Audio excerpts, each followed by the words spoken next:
ఎన్ని కలగన్నాను నా వివాహం గురించి.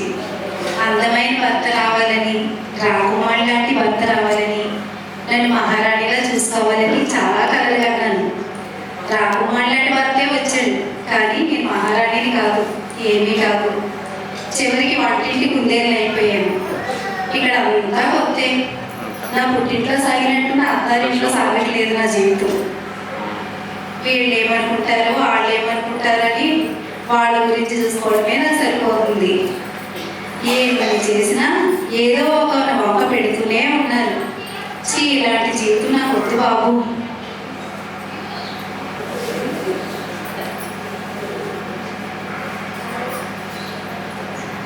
హాయ్, ఇందాక నేను చూస్తున్నాను మీ నూతన వివాహ జీవితం గురించి చాలా బాధపడుతున్నట్టున్నారు.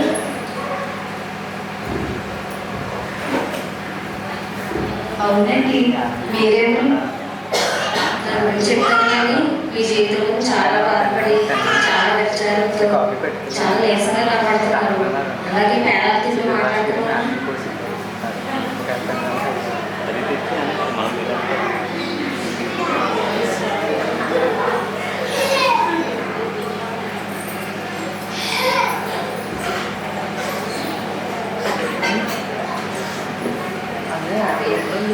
నా పేరు నేను అవునా అండి, మీరు కూడా కోడలేనా?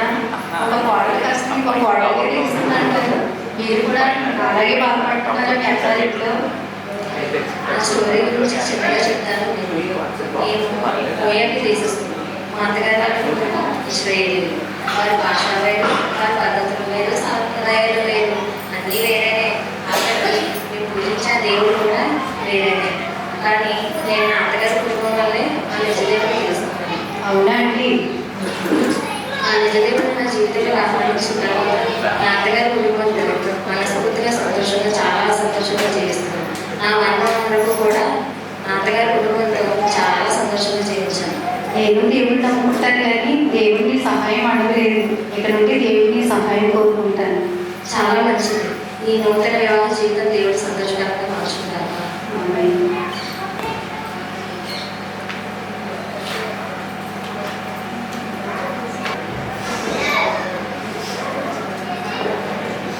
దేవుడి దయ వల్ల అంతా బాగానే ఉంది. కానీ పెళ్ళయ్యి 5 సంవత్సరాలైనా పిల్లలు లేరు. గొడ్రాలుగానే జీవిస్తున్నాను. ఇరుగు పొరుగు వాళ్ళు చూసే చూపులు, వాళ్ళు మాట్లాడే మాటలు నన్ను చాలా కృంగదీస్తున్నాయి. నాకు ఇంక పిల్లలు పుట్టరేమో, నేను ఇంక గొడ్రాలేనేమో. నా జీవితం వల్ల ఎవ్వరికీ ఏ ప్రయోజనమూ లేదు.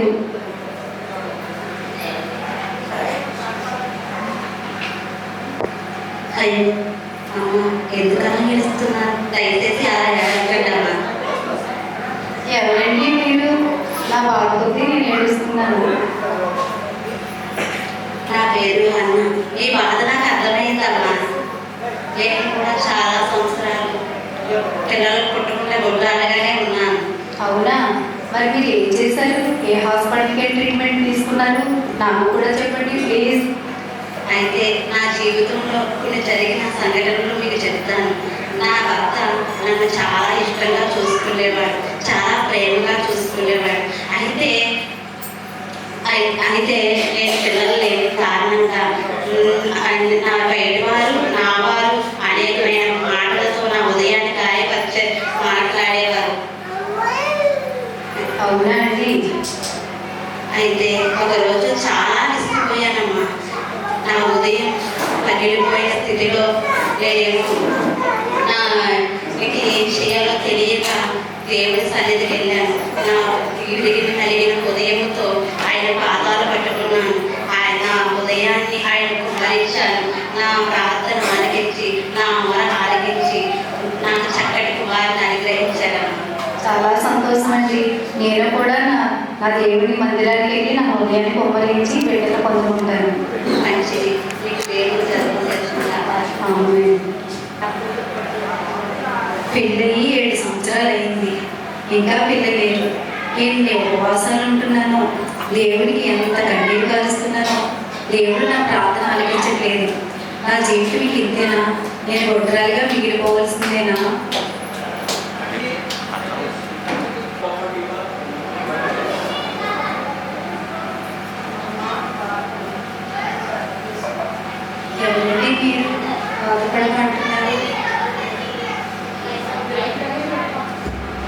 అమ్మా నువ్వు బాధపడకు. నేనేమో నా పేరు ఎలిజబెత్. నేను జక్రియా గారి భార్య. నాకు వృద్ధాత్మలో దేవుడు కుమారుని అనుగ్రహించింది. దేవుడు మాట ఇచ్చి తప్పడు, మరిసిపోడు. సరితమైన దాన్ని కుమారులు అనుగ్రహించే తల్లిగానే అనుగ్రహించాడు. నీకు కూడా బిడ్డలు కలుగు చేసి దేవుడిని దీవించింది. సంతోషమండి. మీ మాటలు బట్టి నాకు చాలా ధైర్యం కలుగుతుంది. అవును. నీవు మాత్రమే నీనమ్మానయ్యా, నీవు మాత్రమే నా ధైర్యం యేసయ్యా. దేవుడి దయ వల్ల నేను గర్భవతిని అయ్యాను. చాలా సంతోషంగా ఉంది. కానీ సంతోష సమయంలో అబ్బాయి ఏంటి వాంతులు, చాలా వికారంగా ఉంది. ఏమి తిన్నా పడట్లేదు. నాకే ఇలా ఉంటుందా, అందరికీ ఇలాగే ఉంటుందా? ఎవరినైనా అడిగితే మేము ఇంటి బాధలు పడలేదమ్మా, ఏంటో ఇంటో అంటున్నారు. బాబోయ్, నాకు చచ్చిపోవాలనిపిస్తుంది ఈ బాధతో.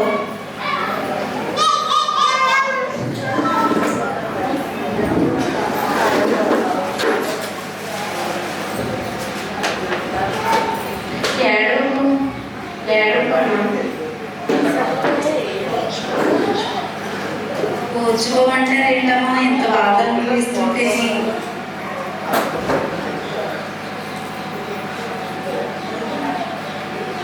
ఇంతకీ మీరెవరు? నా పేరు రెబకా. నా కొడుకు మీకు చెప్తాను.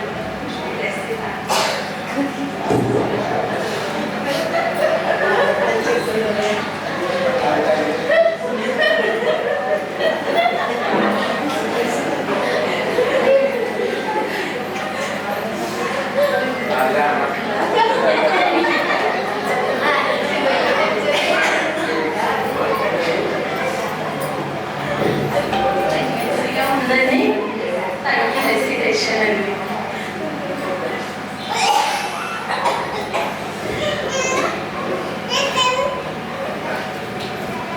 నా పేరు రెబకా. నాకు పెళ్ళైన 20 సంవత్సరాలకి దేవుడు గర్భాన్ని తెరిచాడు. నేను ప్రెగ్నెన్సీగా ఉన్నప్పుడు నా భార్య ఎంత అనుకున్నాను, ఎంత అంత కాదు. నా ప్రెగ్నెన్సీలోనే నా పట్లోని పిల్లలిద్దరూ కూడా రోజు ఇలా జరుగుతూనే ఉండేవి. ఆ వేదన భరించలేక దేవుడి సన్నిధికి వెళ్ళి దేవుడితో కూర్చోడాను. దేవుడు నాకు అప్పుడు సమాధానం ఇచ్చాడు. నేను కూడా దేవుడి సన్నిధికి వెళ్ళి కోజాడతాను. దేవుడు నాకు కూడా సమాధానం ఇస్తాడు. సరే అమ్మా, మీరు కూడా దేవుడి సన్నిధికి వెళ్ళండి. దేవుడే మీకు సమాధానం ఇస్తాడు.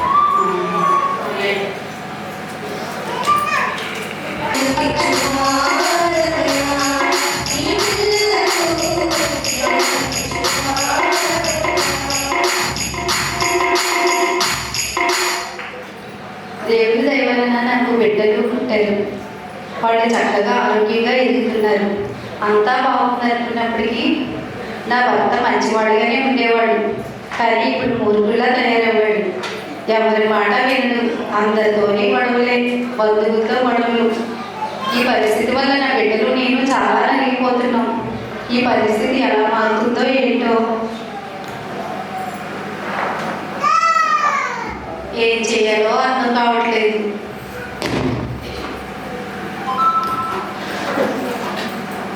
అమ్మా, ఏం చేయాలని ఆలోచిస్తున్నావా? ఈ భర్త తప్పులు నీ మీద వేసుకో. ఎవరండి మీరు? చెప్తానమ్మా, నిజంగా ఉన్నట్టుగా రాష్ట్రపతి తినాలి. నా పేరు మరిగా. నేను నావారు వారి. మా గొర్రెలు పొలంలో వేస్తున్నప్పుడు దావీదు గారు మాకు ఎంతో సహాయం చేశారు. కానీ దావీదు గారి సేవకులతో మా ముఖంగా మాట్లాడారు. అవునండి, అప్పుడు ఏమైంది? దావీదు గారికి చాలా కోపం వచ్చింది. మా కుటుంబంలో మగపిల్లవారిని ఒక్కరిని కూడా తెల్లవారినప్పటికీ ఉండనివ్వకుండా చేస్తానని శపథం చేశారు. అయ్యో, ఆ సమయంలో మా పనివారిలో ఒకరు నా దగ్గరికి వచ్చి ఆ విషయాన్ని తెలియజేశారు.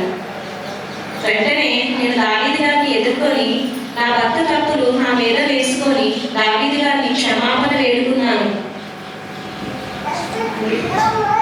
అప్పుడు నా కుటుంబాన్ని హాని చేయబడకుండా చంపబడకుండా రక్షించుకున్నాను. మీరు చాలా సుబుద్ధి గల స్త్రీ అండి. నేను కూడా నా భర్త చేసే తప్పులు, నా కుటుంబకి తప్పులు నా మీద వేసుకుని దేవునితో ఇతర కలుగులతో కూడా సమాధాన పడతాను. దేవుని దగ్గర మొదలుపెట్టుకుని నా కుటుంబాన్ని రక్షించుకుంటాను. God bless you. ఆమేన్.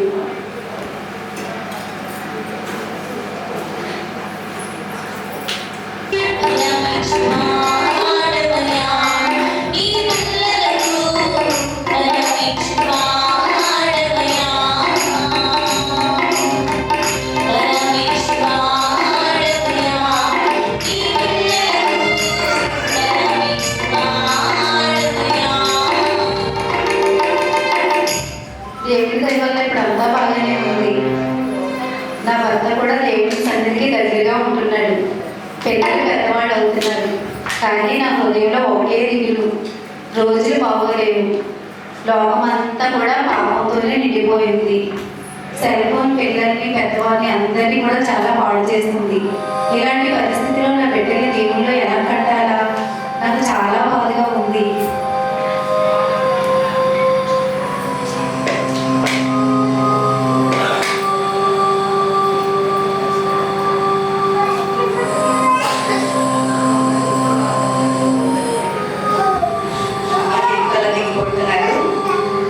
చిన్నగా ఉన్నారు.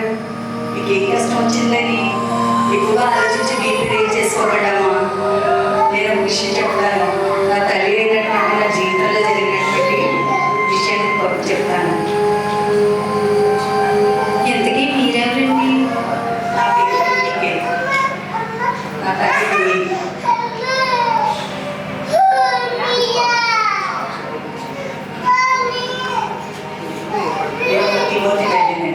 అవునండి, మిమ్మల్ని కలుసుకోవడం నాకు చాలా సంతోషంగా ఉందండి.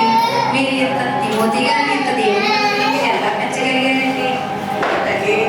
నన్ను దేవుని యొక్క భయభక్తితో, విశ్వాసంలో, ప్రార్థనలో పెంచిందండి.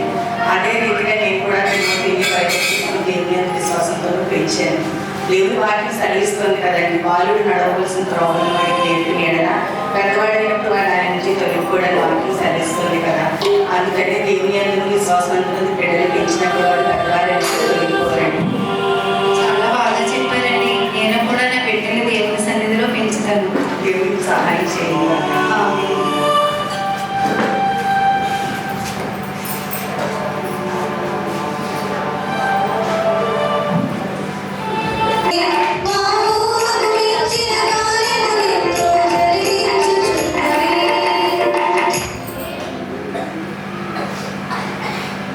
ఈ సంవత్సరంలో నేను చాలా అనారోగ్యానికి గురైపోయాను.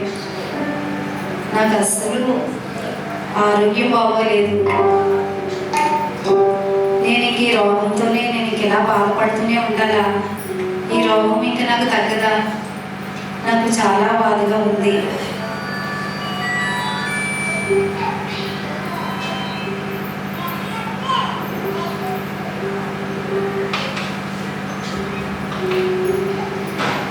అమ్మ బాధపడకండి.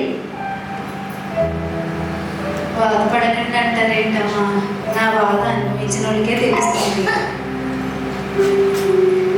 నేను 12 సంవత్సరాల నుంచి రక్తస్రావ రోగంతో బాధపడుతున్నాను. అనేక డాక్టర్ల చుట్టూ తిరిగాను. ఏ మందు పనిచేయలేదు. అప్పుడు యేసుప్రభు గురించి విన్నాను. ఆయనే శరణమని తెలుసుకున్నాను. అప్పుడు అతని వస్త్రపు చెంగును ముట్టి స్వస్థతను పొందాను. అవునా అండి? సరే, నేను కూడా దేవుని సేవకు వచ్చి ఆయన ఇచ్చే స్వస్థతని పొందుకుంటాను. మంచిదమ్మా. దేవుడిని స్వస్థపరచును గాక. ఆమేన్.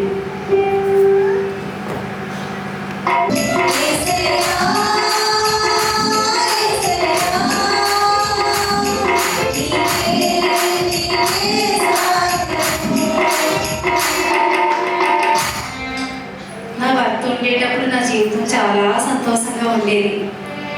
ఇప్పుడు నా భర్త దేవుని అంత నిద్రించాడు. నేను ఒంటరిదాన్ని అయిపోయాను. అప్పులు చాలా నన్ను వేధిస్తున్నాయి. ఈ అప్పులన్నీ ఎలా తీర్చాలో నాకు ఏమీ తోచట్లేదు. ఏం చేయాలో? ఈ అప్పులు ఎలా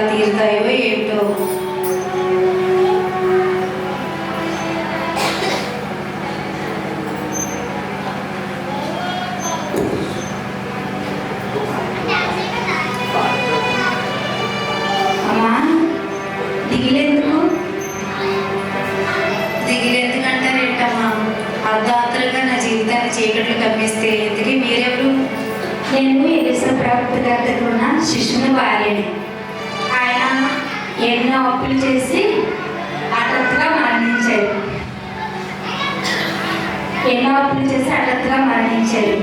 ఆయన ఈ అప్పుల వాళ్ళు భరించలేక ఎలిసా గారి దగ్గరికి వెళ్ళి, అయ్యా నా దగ్గర ఏమీ లేదు, ఈ నూనె కూడా తప్ప అని చెప్పారు. ఆయన ప్రార్థించి, అమ్మ ఈ నూనె కొడులో నూనె అంతా నీ పాత్రలో నింపుకో అలాగనేసి చెప్పారు. చెప్పిన తర్వాత నూనె అన్ని పాత్రల్లో నింపారు. ఇది అమ్ముకొని నీ అప్పు తీర్చుకో, తర్వాత మిగతా దాంతో నువ్వు సంతోషంగా జీవించాలని చెప్పారు. అవునా అండి? నీ జీవితంలో కూడా దేవుడు మంచి కార్యం జరిగిస్తాడు, దిగులు పడతాడు.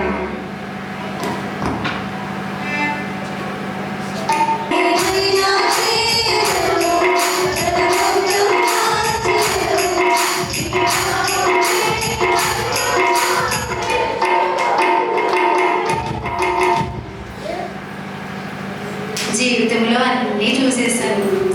జీవితంలో ఎన్నో ఎత్తు పల్లాలు, జీవితంలో సంతోషాలు, నిరాశలు అన్నీ చూశాను. అయోమయమైన నవవధువు నుంచి దైవికమైన వృత్తిలా మారాను. బిడ్డలు లేని గొడ్రాలతనం నుంచి దేవుని కృప వలన బిడ్డలు పొందుకున్న అన్న ఈశ్వతిలా మారాను.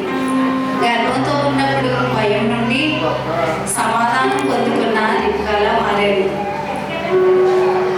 మూర్ఖుడైన భర్తతో పడుతున్న బాధల నుంచి సుబుద్ధి గల అబిగయీలాగా తన కుటుంబాన్ని రక్షించుకునే స్త్రీలా మారాడు. భయంకరమైన వ్యాధి నుండి దేవుని శరణిచొచ్చి స్వస్థత పొందుకున్న రక్తస్రావం గల స్త్రీలా మారాడు. బిడ్డలు ఏమైపోతారో పెరుగుతున్నారు అన్న భయం నుండి దేవుని కోసం తిమోతిని పెంచిన యూనికే లోయిలాగా మారాను. ఇప్పుడు నేను ఒంటరిదాన్ని అయిపోయాను. పిల్లలు లేరు, భర్త లేడు, పిల్లలు ఉద్యోగాల్లో స్థిరపడిపోయారు. ఒంటరితనం దుఃఖమున ఆవరిస్తూ ఉంది.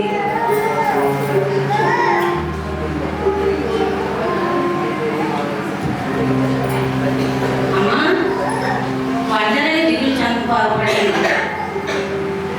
ఒంటరితనంలో ఉన్నప్పుడు ఒంటరి అని దిగులు పడకపోతే ఏం చేస్తానమ్మా? ఎందుకే మీరెవరు? అలా పదని నేను నడుస్తూ మాట్లాడను. అమ్మా, నా పేరు అన్న. నేను అసలు గోత్రపురాలను. నేను పనుయేలు కుమార్తెను. 84 సంవత్సరాల నుండి నేను పెద్దరాలుగా ఉంటున్నాను. నేను నా భర్త కలిసి 7 సంవత్సరాలు జీవించాము. నా భర్త ప్రభునందు నిద్రించారు. ఆయన నిద్రించిన మొదలు నుండి నేనైతే మందిరం విడువక ఉపవాస ప్రార్థనలతో రేయి పగలు గడుపుతున్నాను. దేవుడి సేవలో కొనసాగుతున్నాను. చాలా ధన్యకరమండి మీ జీవితం. దేవుని మీరు ఎంతగా ప్రేమిస్తున్నారా? నేను కూడా నా శేష జీవితాన్ని నా కోసం పరలోక రాజ్యాన్ని విడిచివచ్చి నరావతారిగా భూలోకానికి వచ్చి ఎన్నో బాధలు అనుభవించి మరణించి తిరిగి లేచిన యేసయ్య వరకే నా శేష జీవితాన్ని నేను జీవించాలనుకుంటున్నానండి. ఇప్పుడు నేను ఒంటరితనంలో దేవుని తోడుగా చేసుకుని దేవుని కృప పొందుకున్న అన్నలా మారిపోయాను. దేవుడు మంచిది. దేవుడు మీకు తోడుండును గాక. ఆమేన్. నేను అనేక అంశాలు మీ ముందు పెట్టాను. మీ అందరి జీవితాల్లో కూడా ఏదో ఒక అంశం అనుభవించే ఉంటారు కదా. మీరు ఈ విషయంలో నాతో కనెక్ట్ అయినట్టుంటే మీరు ఏమీ కూడా బాధపడవలసిన లేదు. ఎందుకంటే మన దేవుడు ఎవరండి? ఇమ్మానుయేలు దేవుడు. దేవుడు మనకి తోడుగా ఉండే దేవుడు. ఈ జీవితంలో ఈ జీవిత యాత్రలో మనం ఎన్ని సవాళ్ళు ఎదుర్కొన్నప్పటికీ కూడా దేవుడు మనకి తోడుగా ఉండి ప్రతి సవాల్ నుంచి మనకి దేవుడు విడుదలనిస్తాడు.